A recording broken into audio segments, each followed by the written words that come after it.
Friends, how are you. मैं श्यामेश्वर प्रसाद आप सभी को श्यामेश्वर प्रसाद जी चैनल पर स्वागत करता हूँ। भारतीय संविधान के अनुच्छेदों की सीरीज में आज फिर एक कदम आगे बढ़ते हुए आप सभी के लिए एक अच्छा सा टॉपिक लेकर आया हूँ, जिसमें पिछले वीडियोज में हमने संपत्ति के अधिकार जो अनुच्छेद 31 में वर्णन है उसके बारे में डिस्कस किया था हमने। आज के अनुच्छेद में हम लोग संपत्ति के अधिकार के बारे में डिटेल्स में जानेंगे। संपत्ति के अधिकार की वर्तमान स्थिति क्या है, इसके बारे में हम लोग 3 वीडियोज में कवर करेंगे। उसका पहला पार्ट आज है। तो आइए समझते हैं संपत्ति के अधिकार के लिए जो कि पहले मौलिक अधिकार हुआ करता था, आज की डेट में वह मौलिक अधिकार नहीं है, वो क्या है, आपका विधिक अधिकार है, कानूनी अधिकार है, उसको संवैधानिक अधिकार कर सकते हैं।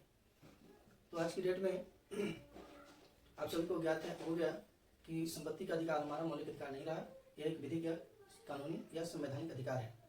तो आइए समझते हैं इसको डिटेल्स में, अनुच्छेदों के हिसाब से क्या क्या कहता है। आइए देखिए, संपत्ति के अधिकार की वर्तमान स्थिति, ये पार्ट 1 वीडियो है। मूल संविधान में संपत्ति के अधिकार के बारे में क्या कहा गया है। अनुच्छेद 19(1) में बताया गया है कि संपत्ति के अनुच्छेद 19(1) में बताया गया है कि संपत्ति का अर्जन, धारण और व्ययन का अधिकार है। 19(1) अनुच्छेद कहता है कि कोई भी नागरिक संपत्ति का अर्जन कर सकता है, व्ययन कर सकता है और धारण कर सकता है, उससे उसको रोका नहीं जा सकता। ये मौलिक अधिकार जब हुआ करता था संपत्ति का अधिकार, उस समय के मूल संविधान की ये बातें हैं। उसके बाद अनुच्छेद 31 है, वो भी मूल संविधान में अनुच्छेद 31 जो है मौलिक अधिकार के अंतर्गत था, जिसमें बताया गया है कि प्रत्येक व्यक्ति को अपनी संपत्ति के वंचन यानी स्वामित्व हरण के खिलाफ अधिकार प्रदान करता है। अनुच्छेद 31 कहता है कि कोई भी व्यक्ति जो संपत्ति का स्वामित्व धारण किए हुए है, मालिक है, उससे संपत्ति का स्वामित्व का हरण नहीं किया जा सकता, उससे वंचन नहीं किया जा सकता है। यह अनुच्छेद 31 कहता है, जो कि संविधान की मूल बातें हैं।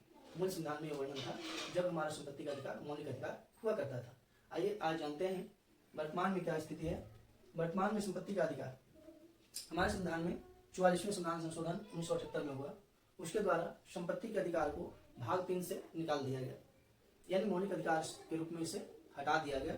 मौलिक अधिकार के रूप में हमारे 19(1) और अनुच्छेद 31 में हमें मौलिक अधिकार के रूप में संपत्ति का अधिकार दिया गया था, जिसे भाग 3 के 19(1) और अनुच्छेद 31 से इसे हटा दिया गया। अब क्या है, अब इसको जब हटा दिया गया तो अब इसको रखा कहाँ गया, तो इसे रखा गया भाग 12 में, अनुच्छेद 301 के तहत रखा गया है। भाग 12 में इसको हटाने के बाद इन दोनों अनुच्छेदों को हटा दिया गया, 19(1) और अनुच्छेद 31 को हटा दिया गया। भाग 3 में जो था उसको हटा दिया गया, जो कि मौलिक अधिकार हुआ करता था संपत्ति का अधिकार। आज की डेट में संपत्ति का अधिकार को भाग 12 में अनुच्छेद 300(a) में स्थापित कर दिया गया है, जो कि एक कानूनी या विधिक कह सकते हैं या संवैधानिक अधिकार कह सकते हैं, वो वर्तमान में है। अब आइए, जब अनुच्छेद 300(a) की चर्चा हुई है तो उसके बारे में भी समझते हैं। अनुच्छेद 300(a) क्या कहता है। अनुच्छेद 300(a) कहता है कि बिना कानून के राज्य संपत्ति का अधिग्रहण नहीं कर सकते।